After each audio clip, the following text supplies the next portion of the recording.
स्वागत है आप सबका हमारे YouTube channel freedom factory study में। आज हम लोग पढ़ेंगे प्रश्नावली 4.4 द्विघात समीकरण। ठीक है, इसका पहला सवाल देखते हैं हम लोग कि दिया क्या है।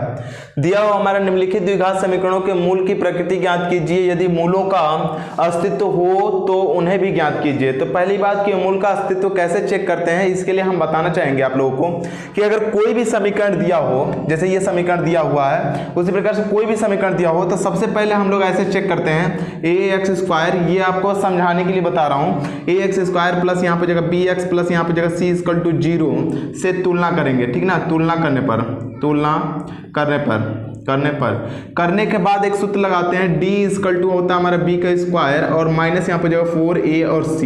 तो जो d की वैल्यू मतलब ये 4ac, b की वैल्यू a b और a और c की वैल्यू रखने के बाद 4 से मल्टीप्लाई करने के बाद अगर d की वैल्यू अगर 0 के इक्वल आएगा, तो इसका मतलब इसके मूल के अस्तित्व हैं, दो वास्तविक और समान मूल होंगे। अगर 0 आएगा तो दो वास्तविक और समान होंगे, मतलब अगर 0 आएगा किसी भी मूल का तो ये जानते रहिएगा कि जो भी मान आएगा x का वो क्या आएगा, हमारा समान ही आएगा और वास्तविक नंबर आएगा। ठीक है, ये बात ध्यान रखिए। अब देखिए दूसरा चीज बता रहा हूं मैं, अगर d इक्वल टू, अगर मान लीजिए कि यहां पे आ जाता है कोई भी नंबर प्लस का, धन में आता है हमारा 1 2 3, मतलब अगर 0 से बड़ा आता है, कहने का मतलब है कि d का जो वैल्यू है वो 0 से बड़ा आएगा। इसका मतलब इसके दो अस्तित्व हैं, दो मूल अस्तित्व में है और वो कौन सा, असमान होंगे, वास्तविक और असमान। ठीक है ना, दो मूल होंगे वास्तविक और असमान। ठीक है, वास्तविक और असमान जब इस कंडीशन में होगा तब। जो थर्ड कंडीशन आता है वो होता है हमारा d जो लेस देन होगा 0 से। अगर d लेस देन होगा इसका मतलब माइनस होगा, अगर g से g बोल रहा हूं मैं, d अगर लेस देन होगा 0 से इसका मतलब माइनस में होगा।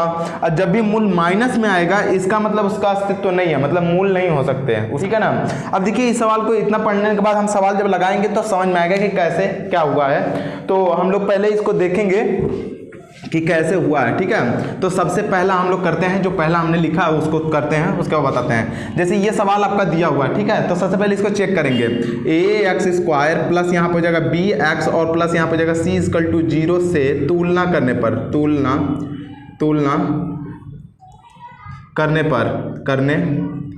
कर लेते हैं हम लोग। अगर तुलना कर लेते हैं तो यहाँ पे हो जाएगा हमारा a इक्वल टू, यहाँ पे हो जाएगा कितना हमारा 2, b इक्वल टू हो जाएगा -3 और c इक्वल टू हो जाएगा हमारा 5। ये हो गया हमारा।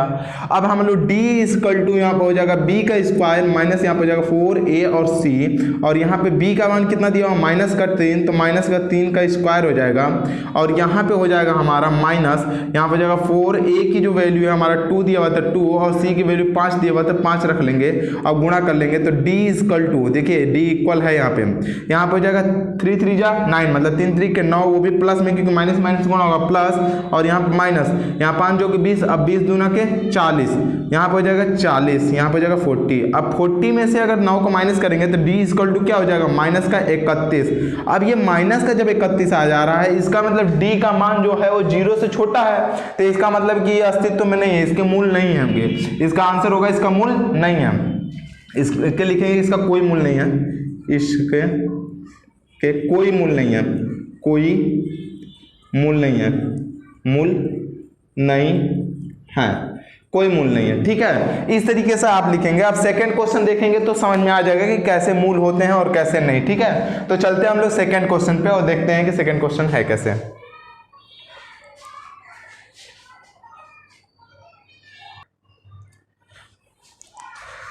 दूसरा सवाल हमारा दिया हुआ है 3x² - 4 √3 प्लस यहाँ पर हो जाएगा x और प्लस यहाँ पर हो जाएगा हमारा 4 इक्वल टू 0। तो सबसे पहले इस तरीके से करने के लिए हम लोग तुलना करेंगे, मतलब ax² प्लस यहाँ पर हो जाएगा bx और प्लस यहाँ पर हो जाएगा c इक्वल टू 0 से तुलना तुलना कर लेते हैं हम लोग। तो a इक्वल टू हो जाएगा हमारा 3, b इक्वल टू हो जाएगा हमारा -4 अंडर रूट में हो जाएगा हमारा 3 और c इक्वल टू हो जाएगा हमारा 4। c इक्वल टू क्या हो गया हमारा 4। अब तुलना कर रहे हैं तो a तो पता चल गया, b पता चल गया, मतलब d इक्वल टू हम लोग लिख सकते हैं 4, मतलब b का स्क्वायर माइनस यहाँ पर जाएगा 4a और c, मतलब d इक्वल टू b का मान कितना हमारा -4 का स्क्वायर कर लेते हैं, और 4 का स्क्वायर नहीं है -4 अंडर रूट में 3 का स्क्वायर है। ठीक है, 3 का स्क्वायर -4 गुणे यहाँ पे हो जाएगा हमारा 4 और यहाँ पे हो जाएगा a का मान हमारा 3 है, तो इन दोनों को गुणा कर लेंगे। तो यहाँ पे देखिए इसको करते हैं, तो ये इक्वल टू यहाँ पे जाएगा 4 का स्क्वायर करेंगे कितना हो जाएगा 16 और गुणे 3 कर लेते हैं क्योंकि 3 का स्क्वायर करना है। तो यहाँ पे हो जाएगा कितना हमारा 3 और माइनस यहाँ पे हो जाएगा 16 और 3 का गुणा करेंगे तो कितना हो जाएगा हमारा 16 और गुणे का हमारा 3। इसको करते हैं तो d इक्वल टू हो जाएगा 48 और माइनस यहाँ पे हो जाएगा हमारा 48, दोनों कट के क्या हो जाएगा हमारा 0। मतलब d की जो वैल्यू आ गई d इक्वल टू क्या आ जाएगा हमारा 0। d की जो वैल्यू आ गई 0, तो हमने बताया था कि जब भी अगर d की वैल्यू 0 आती है इसका मतलब कि दो वास्तविक मूल और समान होंगे, वास्तविक मूल और समान होगा। तो वास्तविक मूल समान होंगे, दो वास्तविक मूल और समान होंगे, तो कैसे करते हैं उसको देखते हैं हम लोग। यहाँ पे देखिए एक सूत्र होता है हमारा श्रीधराचार्य के सूत्र से, श्रीधराचार्य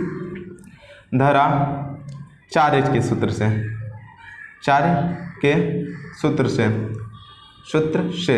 श्रीधराचार्य के सूत्र से हमारा होता है माइनस बी और प्लस माइनस अंडर रूट में होता है हमारा b का स्क्वायर माइनस 4ac बाई यहाँ पर जगह हमारा 2a, ठीक है ना, 2a रखते हैं हम लोग। अब देखिए माइनस b है, यहाँ पे भी b का मान माइनस में है तो माइनस रख लेंगे, माइनस और अंडर रूट में हो जाएगा माइनस, यहाँ पे जाएगा 4, अंडर रूट में हो जाएगा 3 और प्लस माइनस अंडर रूट में कितना हो जाएगा हमारा b का मान हो जाएगा माइनस, यहाँ पे हो जाएगा हमारा 4, अंडर रूट में हो जाएगा 3 का स्क्वायर और माइनस 4a और यहाँ पे कितना हो जाएगा हमारा 4a और c, 4ac मतलब 4 का मान रखेंगे 3 और यहाँ 4 और यहाँ पे हो जाएगा 3, इस तरीके से रख लेंगे।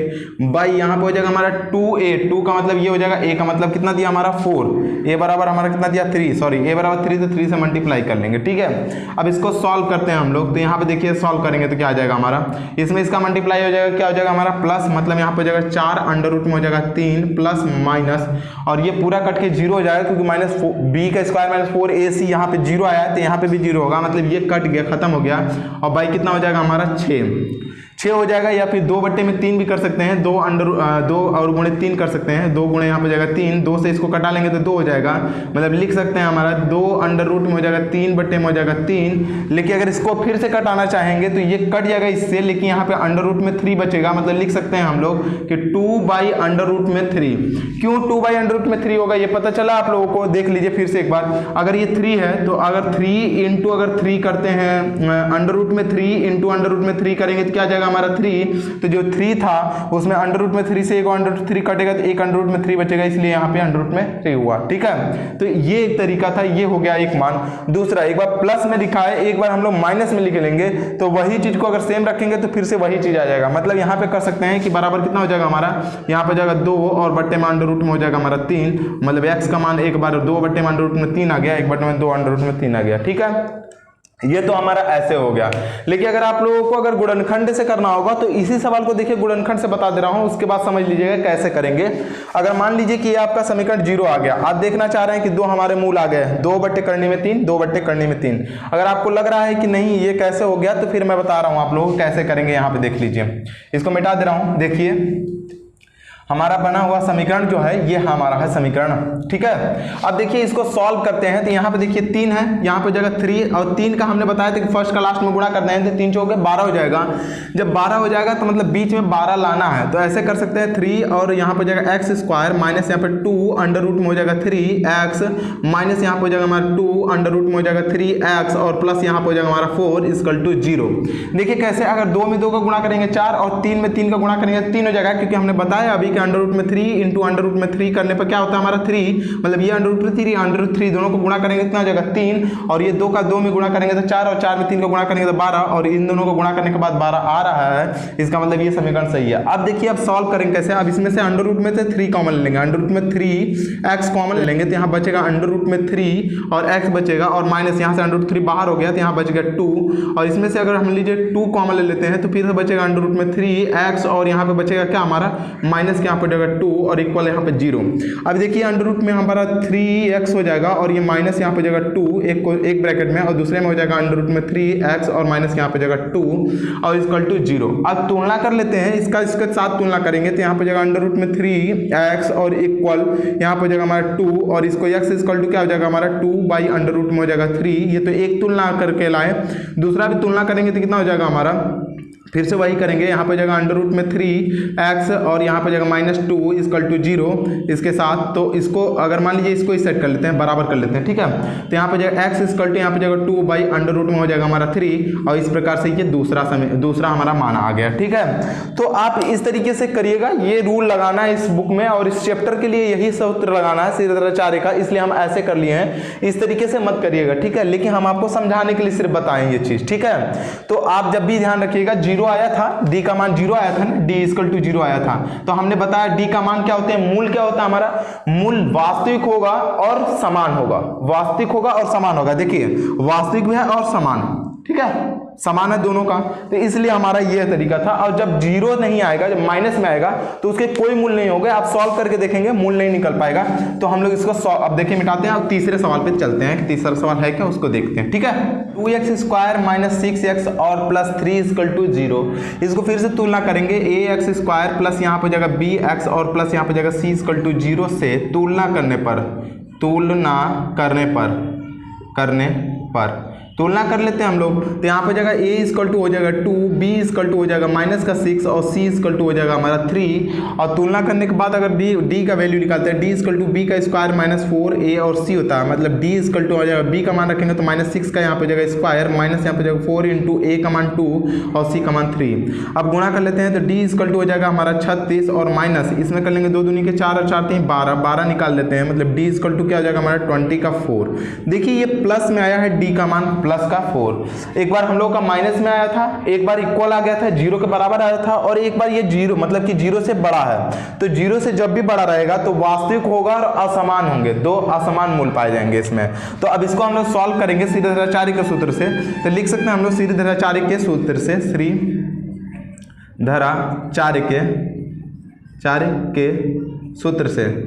सीधेचार्य के सूत्र से तो सीधेचार्य का सूत्र क्या होता है हमें पता है आप लोगों को। यहाँ पर जाएगा माइनस, यहाँ पर जाएगा b और प्लस माइनस अंडर रूट में हो जाएगा हमारा b का स्क्वायर माइनस यहाँ पर जाएगा 4ac बट्टे में हो जाएगा हमारा 2a, ठीक है। अब इस पे हम लोगों का जब सूत्र लग जाएगा तो इसके बाद हम लोग सॉल्व करेंगे। b की वैल्यू क्या हमारा 6 है माइनस का, तो माइनस है ऑलरेडी, माइनस का 6 लगाएगा इस तरीके से, और प्लस यहाँ पर हो जाएगा माइनस अंडर रूट में हो जाएगा हमारा 4ac, मतलब इसको सॉल्व करेंगे b का स्क्वायर माइनस 4ac तो 24 आएगा। डायरेक्टली हम लोग 24 ही लिख देते हैं क्योंकि यहाँ पे निकाल चुके हैं, तो 24 ही लिखते हैं बाई 2a, मतलब 2 की वैल्यू 2 होगी और a की वैल्यू यहाँ पर 2 दिया है, तो 2 दूनी की कितना हो जाएगा हमारा 4, ठीक है, ये हो गया।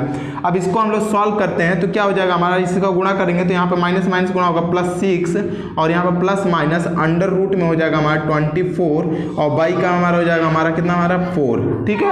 अब इतना आ गया हमारा। अब इसको हम लोग सॉल्व जब करते हैं तो क्या होगा कि यहाँ पे जब 6 दिया हुआ है हमारा, 6 को हम लोग अब बदलेंगे, यहाँ पे इसको बाहर ले लेते हैं कुछ भी, एक बार प्लस में लेंगे एक बार माइनस में लेंगे।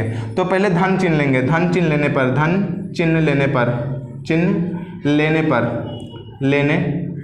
धन्य चिन्ह ले लेते हैं। तो यहाँ पर जाएगा 6 और प्लस यहाँ पर जाएगा अंडर रूट में 24 बाई यहाँ पर जाएगा हमारा 4। अब आप लोग सोच रहे होंगे इसको कटाना, तो कटा भी सकते हैं, कैसे कटाएंगे वो देख लीजिए। इसमें से देखिए 24 किसके वर्ग में आता है, तो यहाँ पे 24 को अगर ऐसे करते हैं जोड़ा निकलता है ना, 2 से करेंगे 12 हो जाएगा, फिर 2 से करेंगे, फिर यहाँ पर हो जाएगा कितना हमारा 2 से करते हैं 6 हो जाएगा, फिर यहाँ पे हो जाएगा 2 से करेंगे 3 हो जाएगा, फिर 3 से करेंगे तो यहाँ पे हो जाएगा 1, मतलब ये जोड़ा मिल रहा है 2 का, तो सिर्फ 2 बाहर निकलेगा, मतलब 6 प्लस यहाँ पे हो जाएगा कितना हमारा 2 अंडर रूट में हो जाएगा हमारा 6 और बटे में कितना हो जाएगा हमारा 4। इसमें से 2 कॉमन लेके कटा सकते हैं आप, ठीक है, इसमें से 2 कॉमन लेके इसमें से कटा सकते हैं। तो 2 कॉमन ले लीजिए इसमें, तो यहाँ पे हो जाएगा 6 और यहाँ 2 कॉमन ले लेंगे तो यहाँ पे हो जाएगा 2 और यहाँ पे हो जाएगा इसके मतलब 3 और प्लस यहाँ पे हो जाएगा अंडर रूट में कितना हो जाएगा हमारा 6 और बाई का यहाँ पे हो जाएगा हमारा 4 और ये 2 से 2 को क्रॉस कर लेंगे तो कितना हो जाएगा हमारा, यहाँ पे हो जाएगा हमारा सिर्फ और सिर्फ वही बचा, मतलब लिख सकते हैं आप आराम से, यहाँ पे हो जाएगा 3 और यहाँ पे हो जाएगा प्लस अंडर रूट में हो जाएगा हमारा 2 यहाँ बचा, तो यहाँ पे हो जाएगा 2/6 बाई यहाँ पे हो जाएगा हमारा 2। इस प्रकार से ये एक बना समीकरण। अब दूसरा ऋण चिन्ह लेने पर, यहाँ पे आप ऋण चिन्ह ले सकते हैं, लिख सकते हैं यहाँ पे ऋण चिन्ह लेने पर लेने पर, ऋण चिन्ह ले लेते हैं हम लोग। तो यहाँ पे हो जाएगा क्या चीज़ हमारा, यहाँ पे 6 है तो 6 कर लेंगे माइनस, यहाँ पे देखिए 24 को निकाले थे तो यहाँ पे हो जाएगा 2 अंडर रूट में हो जाएगा 6 बाई यहाँ पे हो जाएगा हमारा 4, इसमें से फिर से 2 कॉमन ले लेते हैं तो कितना हो जाएगा हमारा, यहाँ पे हो जाएगा 2 और कोष्टक में हो जाएगा 3 माइनस यहाँ पे हो जाएगा अंडर रूट में हो जाएगा 6 बाई यहाँ पे हो जाएगा हमारा 4, ये 2 से इसको क्रॉस कर लेंगे तो 2 हो जाएगा, मतलब यहाँ पे हो जाएगा 3 माइनस यहाँ पे हो जाएगा अंडर रूट में 6 बाई यहाँ पे हो जाएगा हमारा 2। देखिए दो समान मूल नहीं आया, अलग अलग मूल आया, एक मूल हमारा यहाँ पे आया है और एक मूल हमारा यहाँ पे आया है। तो एक बार धन चिन्ह लेने पर, एक बार ऋण चिन्ह लेने पर, समझ में। एक बार देखिए 3 माइनस 6/2 हो गया, यहाँ पे 3 प्लस 6/2 है। देखिए मूल आप लोगों को लग रहा है समान है लेकिन समान नहीं है ये, ठीक है। तो आप लोग इस तरीके से करिएगा, जब भी डी की वैल्यू, आप फिर से एक बार समझ लीजिए मूल को, जब भी डी की वैल्यू अगर इक्वल आता है तो ये बात समझ लीजिएगा कि दो मूल वास्तविक होंगे और समान होंगे, एकदम सेम, जैसा रहेगा ये वैसा ये आएगा, ठीक है ना। लेकिन अगर उसका मान अगर 0 से छोटा आता है, मतलब माइनस में होगा, तो इसका मतलब उसके कोई मूल नहीं होंगे, उसका अस्तित्व नहीं होगा, ठीक है। अगर उससे बड़ा आ जाता है, ठीक है ना, तो उसमें दो तो मूल होंगे, वास्तविक होंगे लेकिन असमान होंगे। देखिए दो मूल वास्तविक हैं और असमान है। तो इस सवाल से, तीनों सवाल से आप लोगों को मूल के बारे में समझ में आ गया होगा, हमें इतना तक विश्वास है कि आप लोगों को इसको पढ़ने के बाद मूल समझ में आ गए होंगे कि मूल कैसे वास्तविक, समान और असमान होते हैं। तो ये हमारा ये चैप्टर था। अब चलते हैं हम लोग इसके अगले सवाल पे, दूसरे सवाल पे, और देखते हैं कि दूसरा सवाल है क्या। निम्नलिखित प्रत्येक द्विघात समीकरण में k का मान ज्ञात कीजिए कि उनके दो बराबर मूल हों। अगर इसके दो बराबर मूल हैं तो उसको हम लोग को समीकरण को ज्ञात करना है। तो सबसे पहले हमें बताइए कि अगर दो बराबर मूल होने के लिए रीजन क्या होता है, कि हम लोग जानते हैं कि d इक्वल टू क्या होता है हमारा, b का स्क्वायर माइनस 4a और c होता है। तो जो d की वैल्यू निकलती है वो देखते हैं हम लोग, d 0 से बड़ा है, छोटा है। लेकिन जब बराबर कब होगा, जब इसका मान और इसका मान दोनों सेम होगा। जब उस तरीके से कर रहे थे हम लोग, जैसे -4 अंडर रूट में 3 था जब स्क्वायर किए थे आप लोग पिछले सवाल में, और यहाँ पे माइनस था 4 इंटू यहाँ पे जाएगा हमारा a की वैल्यू 3 थी और c की वैल्यू 4 थी। दोनों को जब हम लोग गुणा कर रहे थे तो यहाँ पे जाएगा हमारा 48 आया था और यहाँ पे क्या आ जाएगा था, -48 आया था। मतलब ये माइनस के जो बीच में माइनस दिया हुआ है उसी से पूरा चीज हो रहा था, प्लस माइनस। तो जब भी अगर मूल बराबर रहेंगे तो ये बात तो समझ लीजिएगा कि जो b का स्क्वायर होगा वो बराबर 4a और c के इक्वल होगा। ये बात समझ में आ गया। जब मूल बराबर रहेंगे तो मतलब b का स्क्वायर बराबर 4ac होगा, ठीक है। तो जब मूल बराबर है तो आप इस समीकरण को अब निकाल सकते हैं कि कैसे निकालना है। तो तुलना कर लेंगे सबसे पहले, a का स्क्वायर प्लस यहाँ पे जाएगा bx प्लस यहाँ पे जाएगा c इक्वल टू 0 से तुलना करने पर यहाँ पे तुलना कर लेते हैं। तो यहाँ पे हो जाएगा हमारा a बराबर कितना हो जाएगा हमारा 2 और b बराबर कितना हो जाएगा हमारा k और c बराबर कितना हो जाएगा हमारा 3। ठीक है, ये बात समझ में आ गया। अब देखिए जब हम जानते हैं कि मूल बराबर हैं और k का मान ज्ञात करना है, तो b का स्क्वायर माइनस यहाँ पे हो जाएगा हमारा कितना 4ac होता है इक्वल 0 होता है। ये इसको अगर उस साइड भेजते हैं तो यहाँ पे क्या हो जाएगा हमारा बराबर, ठीक है। अब b का हम लोग मान रखेंगे तो b के इक्वल टू k हो जाएगा, k का स्क्वायर हो जाएगा। और यहाँ पे जब दूसरा हम लोग करते हैं तो इक्वल हो जाएगा 4 और a की वैल्यू 2 है और c की वैल्यू कितना हमारा 3 है, तो दोनों कर लेंगे। यहाँ पे हो जाएगा हमारे इसको हो जाएगा k का स्क्वायर और यहाँ पे हो जाएगा 4 3 12 12 दुना के 4 3 12 12 दुना के 24 और ये हो जाएगा हमारा 24, ठीक है। अब k को अंडर रूट में रखेंगे, यहाँ से k को अंडर रूट से बाहर निकालते हैं तो कितना हो जाएगा हमारा, यहाँ पे हो जाएगा 4 दूनी के 8 और 4 3 12, सही है। यहाँ पे हो जाएगा कितना हमारा, अगर इसको करते हैं तो यहाँ पे जाएगा k इक्वल टू यहाँ पे जाएगा अंडर रूट में हो जाएगा 24। अगर k बराबर 2 अंडर रूट में 24 है तो यहाँ पे देखिए अब k इक्वल टू क्या हो सकता है हमारा 2 और अंडर रूट में क्या हो जाएगा हमारा 6 और इस तरीके से ये हमारा k के वैल्यू आ गई, k का मान ये आ गया, ठीक है। लेकिन अगर इसी समीकरण को अगर यहाँ पे इस तरीके से करना है तो इसको भी हम लोग सवाल करेंगे। ये आ गया हमारा k की वैल्यू या तो अंडर रूट में 24 या तो 2 अंडर रूट में 6, ठीक है ना। अब यहाँ पे देखिए इस तरीके से करेंगे तो इसको सबसे पहले सॉल्व कर लेते हैं। तो यहाँ पे kx स्क्वायर हो जाएगा माइनस यहाँ पे जाएगा kx और प्लस यहाँ पे जाएगा हमारा 6 इक्वल टू 0। यहाँ पे लिखेंगे ax स्क्वायर प्लस यहाँ पे जाएगा bx प्लस यहाँ पे जाएगा c इक्वल टू 0 से तुलना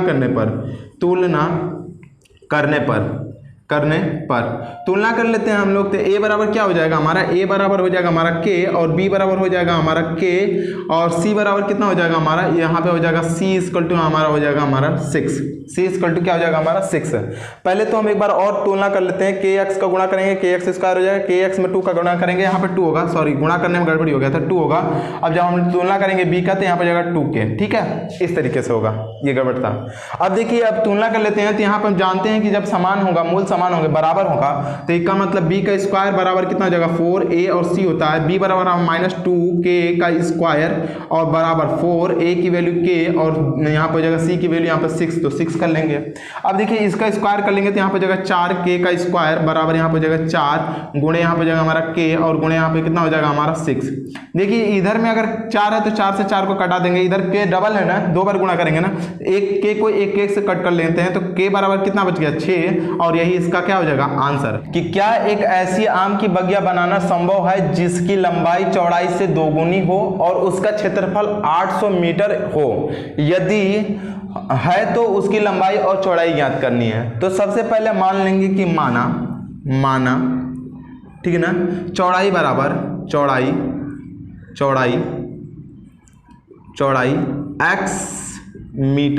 x मीटर तथा लंबाई कितनी गुनी है, लंबाई उसकी 2 गुनी है, तो लंबाई लिखेंगे तथा लंबाई बराबर लंबाई बराबर यहाँ पे हो जाएगा 2x मीटर। ठीक है ना, ये बात शांत से रखिएगा, आप बड़ा भी लिख सकते हैं कि माना बगिया की लंबाई बराबर यहाँ पे हो जाएगा, बगिया की चौड़ाई बराबर x तथा बगिया की लंबाई बराबर 2x। ठीक है ना, आप बड़ा भी लिख सकते हैं। ठीक है ना, यहाँ पे हम शॉर्ट के लिए मिनट कम बचे, आप लोग समझाने के लिए वैसा ऐसा लिख रहा हूँ। ठीक है, तो आप लोग इसको देखिएगा। ठीक है, यहाँ पे लंबाई हमारा 2x हो जाएगा। अब बोला हमारा क्या चीज की 2 गुनी होती है तथा उसका क्षेत्रफल कितना हो 800 मीटर है। ठीक ना, तो यहाँ पे लिख देंगे कि बगिया का क्षेत्रफल बराबर बाग का क्षेत्रफल या बगिया का क्षेत्रफल बराबर यहाँ पे कितना हो जाता है हमारा क्षेत्रफल बराबर, यहाँ पे दिया हमारा 800 मीटर स्क्वायर। ठीक है, और यहाँ फिर से लिखेंगे बगिया का क्षेत्रफल बराबर क्या हो जाए, बगिया आयताकार है ना, क्योंकि लंबाई और चौड़ाई है तो बगिया आयताकार होगा, तो इसके क्षेत्रफल क्या होता है लंबाई गुणे चौड़ाई, लंबाई और गुणे कितना होता है हमारा चौड़ाई। अब देखिए बगिया का क्षेत्रफल कितना दिया हमारा 800 मीटर, तो इसकी जगह पे हम लोग लिख सकते हैं कि 800 मीटर स्क्वायर इक्वल टू लंबाई कितना दिया हमारा 2x और चौड़ाई कितना दिया हमारा यहाँ पर हो जाएगा x। ठीक है ना, तो x कर लेंगे और यहाँ पे क्या कर सकते हैं हम लोग कि इसको अगर सॉल्व करते हैं, गुणा करते हैं, तो कितना हो जाएगा हमारा 800 और यहाँ पे इक्वल 2 में गुणा करेंगे 2x का स्क्वायर हो जाएगा, ये 2 से कटाएंगे तो कितना हो जाएगा हमारा 2x स्क्वायर। इस साइड थोड़ा इसको उल्टा कर लेते हैं, मतलब 2x स्क्वायर और बराबर यहाँ पर हो जाएगा हमारा 800 मीटर स्क्वायर है। अब देखिए ये 2 से क्रॉस कर लेंगे तो यहाँ पर हो जाएगा 400 बचेगा हमारा, मीटर स्क्वायर में बचेगा, मतलब x स्क्वायर बराबर यहाँ पर हो जाएगा हमारा 400। तो x बराबर कितना हो जाएगा हमारा, क्योंकि स्क्वायर में हो जाएगा अंडर रूट में चला जाएगा तो क्या हो जाएगा हमारा 20 मीटर। ठीक है ना, तो जो x का मान आ गया वो 20 मीटर आ गया। तो हम लोग की चौड़ाई कितना आ गई हमारी 20 मीटर और लंबाई कितनी आ जाएगी हमारी 20 और गुणे यहाँ पर हो जाएगा हमारा 2 बराबर 40 मीटर। ठीक है, तो आप इस तरीके से इस सवाल को करिएगा आसानी से, थोड़ा सा छोटा, बहुत बड़ा नहीं है, हाँ छोटा आराम से कर सकते हैं। ठीक है, तो आप तीसरा सवाल इस तरीके से करिएगा, हो जाएगा खत्म। ठीक है, अब चलते हैं हम लोग इसके अगले सवाल पे। क्या निम्नलिखित स्थिति संभव है, यदि है तो उनकी वर्तमान आयु ज्ञात करनी है। किनकी भाई देखते हैं, 2 मित्रों की आयु का योग अगर 20 वर्ष है तो 4 वर्ष पूर्व उनकी आयु वर्षों में गुणनफल कितना हो जाता है हमारा 48 वर्ष था, 48 था वर्ष में यहाँ पे होना चाहिए, ये सवाल में ऐसे ही दिया हुआ है। ठीक है, आप लोग देखिए, तो मान लेंगे कि माना पहले मित्र की वर्तमान आयु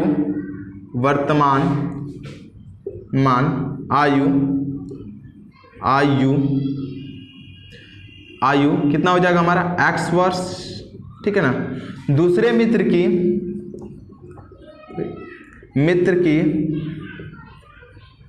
वर्तमान आयु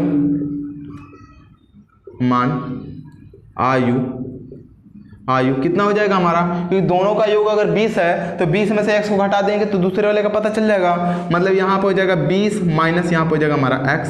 ठीक है, वर्ष में ये चीज कंफर्म हो गया हमारा।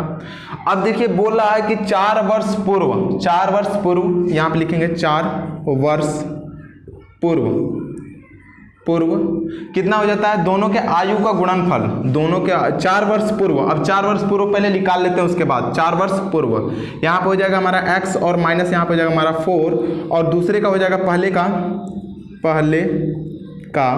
ठीक है ना, और यहाँ पे हो जाएगा 4 वर्ष पूर्व, दूसरे का 4 वर्ष यहाँ पे हो जाएगा पूर्व दूसरे का कितना हो जाएगा हमारा, यहाँ पर हो जाएगा 20 और यहाँ पर जाएगा -x और माइनस का 4, ठीक है। इसमें से घटा लेते हैं तो ये निकल के आ जाएगा हमारा 20 में से 4 पहले घट जाएगा तो यहाँ पर जाएगा 16 और माइनस क्या हो जाएगा x वर्ष, ठीक है। ये हमारा इतना आ गया। अब इसमें कुछ नहीं करना है, बोला है कि दोनों का गुणनफल 48 है। हम लोग करके देखते हैं, अगर दोनों का गुणनफल 48 आ जाता है तो सही है। दोनों का गुणनफल, दोनों के आयु का गुणनफल 48 है, 48 है। अब चेक कर लेते हैं हम लोग, पहले कितना हमारा x माइनस यहाँ पर जाएगा हमारा 4 और दूसरे क्या हमारा है 16 और माइनस यहाँ पे कितना हो जाएगा हमारा x इक्वल टू 48, 48। गुणा करके देखते हैं हम लोग, यहाँ पे x में 16 गुणा करेंगे 16x हो जाएगा और x में x से गुणा करेंगे -x स्क्वायर हो जाएगा और 4 में गुणा करेंगे तो यहाँ पे जाएगा 64 और 4 के गुणा करेंगे तो प्लस का हो जाएगा हमारा 4x हो जाएगा इक्वल टू 48, ठीक है, 48। अब इसको सॉल्व करेंगे तो यहाँ पे जगह 16x है, यहाँ पे 4x है, दोनों को मिला के 20x हो जाएगा। मतलब पहले इसको लिख लेते हैं क्योंकि x स्क्वायर वाले को पहले लिखते हैं, तो यहाँ पे जगह x स्क्वायर, क्योंकि सबसे बड़ी घात पहले लिखते हैं, उसके बाद छोटी घात, उसके बाद सबसे छोटी घात, उसके बाद नंबर, ठीक है। तो यहाँ पे x स्क्वायर, यहाँ पे जगह माइनस है ऑलरेडी तो माइनस लगाएंगे और प्लस के यहाँ पे जगह 20x और माइनस यहाँ पे जगह 64 और इक्वल टू यहाँ पे जगह 48, ठीक है। अब इन सबको एक साथ, इसको उस साइड करके इसको इस साइड करके जोड़ लेते हैं, तो हम लोग जोड़ेंगे तो कितना आ जाएगा देख लीजिए, माइनस क्या हो जाएगा x, ठीक है, x स्क्वायर और यहाँ पर हो जाएगा प्लस 20 और x और माइनस 64 और यहाँ पर माइनस, क्योंकि उस साइड से 48 आएगा तो माइनस यहाँ पर जाएगा 48 इक्वल के यहाँ पर जाएगा 0, मतलब माइनस यहाँ पर जाएगा हमारा x स्क्वायर और प्लस यहाँ पर जाएगा 20x और यहाँ पर जाएगा माइनस माइनस दोनों को जोड़ लेंगे तो माइनस यहाँ पर जाएगा 112 इक्वल टू 0। जोड़ के देखिए 112 ही आएगा, ठीक है। अब देखिए हम लोग इसको सॉल्व, अगर ये माइनस है, इस माइनस को हटाएंगे तो माइनस को गुणा करेंगे, तो माइनस को जब गुणा करेंगे तो सारे चिन्ह क्या हो जाएंगे, चेंज हो जाएंगे, प्लस का माइनस, माइनस का प्लस हो जाएगा। तो हम लोग यहाँ पे करेंगे यहाँ पे जाएगा x स्क्वायर, यहाँ पे लिख देंगे ऋण से गुणा करने पर या फिर -1 से गुणा करने पर, क्योंकि 1 से गुणा करेंगे माइनस से तो कोई फर्क नहीं पड़ता है, बस चिन्ह परिवर्तन होगा। तो यहाँ पे कर लेंगे, तो यहाँ पे जाएगा x स्क्वायर और यहाँ पे जाएगा -20x और यहाँ पे जाएगा प्लस 112 इक्वल टू 0।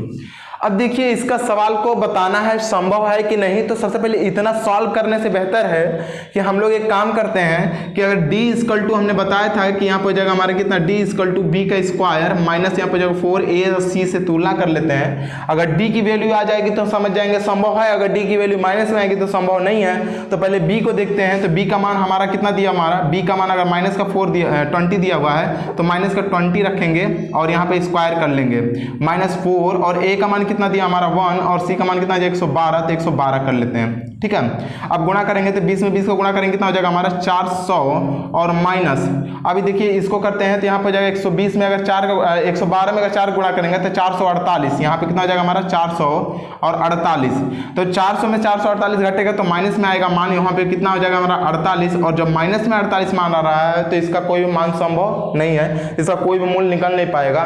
तो हम लिख सकते हैं कि यह ऐसा है कि यह संभव नहीं है, ठीक ना, जो रूल दिया हुआ है ये संभव नहीं है। तो लिखेंगे यहाँ पे क्या चीज कि संभव नहीं है, संभव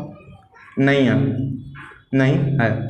और जो पहले इससे सवाल लगाए थे उसमें लिखना पड़ेगा कि हाँ संभव है और जो भी माना था उसको लिख लेंगे, ठीक है। मैं भूल गया हूँ, उसको लिख लीजिएगा आप लोग, ठीक है, जो पिछली वीडियो थी, जस्ट इसी वीडियो में जो पीछे का है, ठीक है।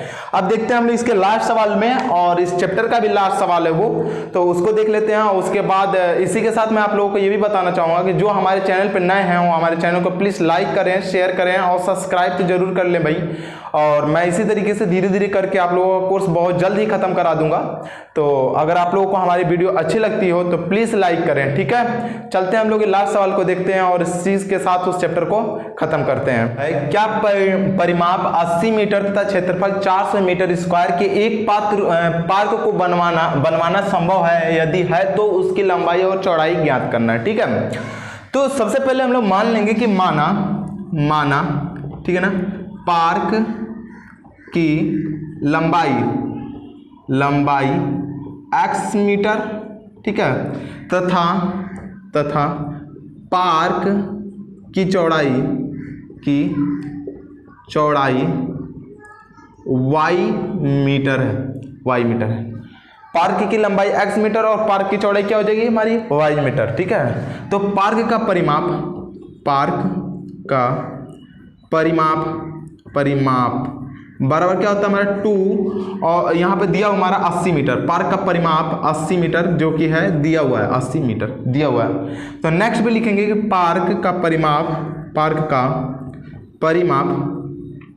बराबर क्या होता है हमारा 2 कोष्टक में लंबाई और गुणे प्लस कितना होता है हमारा चौड़ाई, प्लस हो जाएगा हमारा चौड़ाई, ठीक है। ये बात ध्यान रखिएगा, लंबाई प्लस चौड़ाई। पार्क का परिमाप कितना 80 मीटर, इसके नीचे 80 मीटर लिख सकते हैं हम लोग। तो यहाँ पे हो जाएगा 80 मीटर और यहाँ पे हो जाएगा इक्वल टू कोष्टक में L का मतलब लंबाई कितना हमारा x और प्लस चौड़ाई कितना y, और इसको लिख देंगे।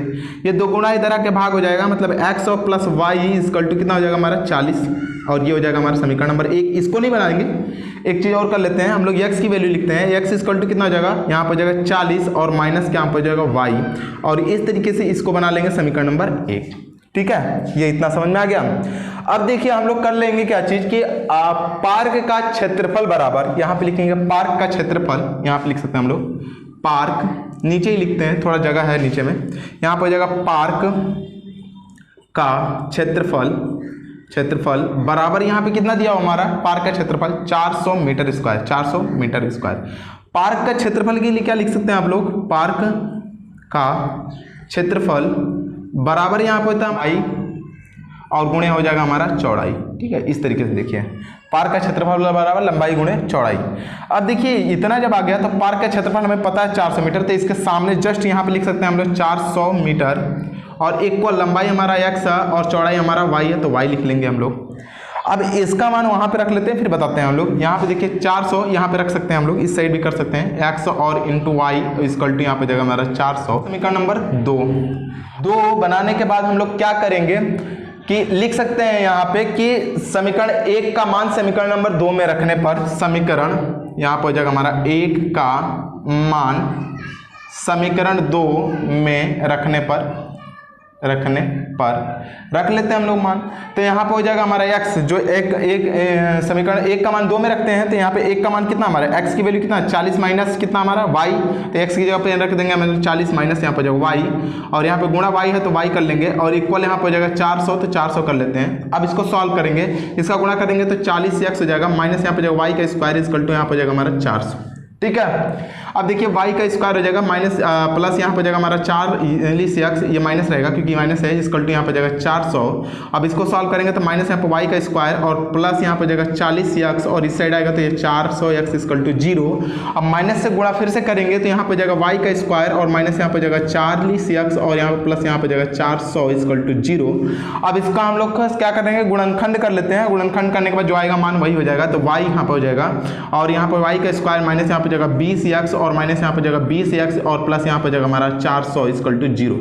देखिए 20 और 20 दोनों को जोड़ने पर माइनस माइनस से जोड़ के क्या हो जाएगा माइनस का 40, और 20 में 20 को गुणा करेंगे 400 आएगा, माइनस माइनस जोड़ के क्या हो जाएगा प्लस, प्लस में 400, ठीक है। अब देखिए यहाँ पे y कॉमन ले लेंगे तो यहाँ पे जगह y माइनस यहाँ पे जगह हमारा 20, सॉरी यहाँ पे x नहीं रहेगा y रहेगा, यहाँ पे x नहीं रहेगा y रहेगा। आप लोग फिर से एक बार ध्यान से देख लीजिएगा, यहाँ पे हो जाएगा y क्योंकि y है, वो गुणा करने के बाद y आया था, ठीक है। आप लोग एक बार ध्यान से देखिएगा y आएगा, जो भी बच्चे थोड़ा सा कंफ्यूज हैं फिर से देख लेंगे y होगा, ठीक है। अब यहाँ पे y कॉमन ले लेंगे तो ये हो गया, फिर से यहाँ पे माइनस अगर 20 कॉमन ले लेते हैं तो y और माइनस यहाँ पे कितना हो जाएगा हमारा 20 और इस तरीके से हो जाएगा 0, मतलब y इक्वल टू कितना हो जाएगा हमारा 20 और यहाँ पे हो जाएगा कितना हमारा, एक बार और भी करेंगे तो यहाँ पे हो जाएगा y माइनस 20 एक कोष्टक में और दूसरे कोष्टक में हो जाएगा y और माइनस यहाँ पे हो जाएगा हमारा 20, और यही दोनों मान हो जा सकते हैं। मतलब लिख सकते हैं हम यहाँ पे कि जो x का मान है y बराबर यहाँ पे हो जाएगा 20, यहाँ पे 0 लिख लीजिएगा, y बराबर 20 समीकरण 1 में रखने पर, समीकरण 1 में रखने पर रख लेते हैं हम लोग। तो समीकरण 1 यहाँ पे दिया हुआ, अगर यहाँ पे 20 रखते हैं तो y की वैल्यू अगर 20 रखते हैं तो यहाँ पे जो 40 में से 20 जाएगा, कितना बचेगा हमारा 20, मतलब x की वैल्यू हमारा क्या निकल के आ गया हमारा 20, मीटर और y की वैल्यू क्या दिया हमारा 20 मीटर, क्योंकि 20 हम लोग निकाले यहाँ पे, तो यहाँ पे जाएगा हमारा 20 मीटर। मतलब इस तरीके से आप निकाल सकते थे। और दूसरा भी इसका तरीका था, जैसे d के बराबर हम निकालते थे तो इसका मान 0 आएगा, 0 आएगा तभी वास्तविक और दोनों मान से क्या हो जाएगा, मूल समान होंगे। तो दोनों मूल समान है, इसका मतलब इसकी d की जो वैल्यू होगी वो 0 आएगी। आप उस तरीके से भी कर सकते थे, ठीक है। तो ये भी एक तरीका है, इसको भी कर सकते हैं। तो ये उसने बोला नहीं है कैसे करने के लिए, इसलिए इस तरीके से कर दिया गया है। अगर आप लोगों को हमारी ये वीडियो अच्छी लगती है तो प्लीज लाइक करें, शेयर करें और सब्सक्राइब करना बिल्कुल ना भूलें। धन्यवाद।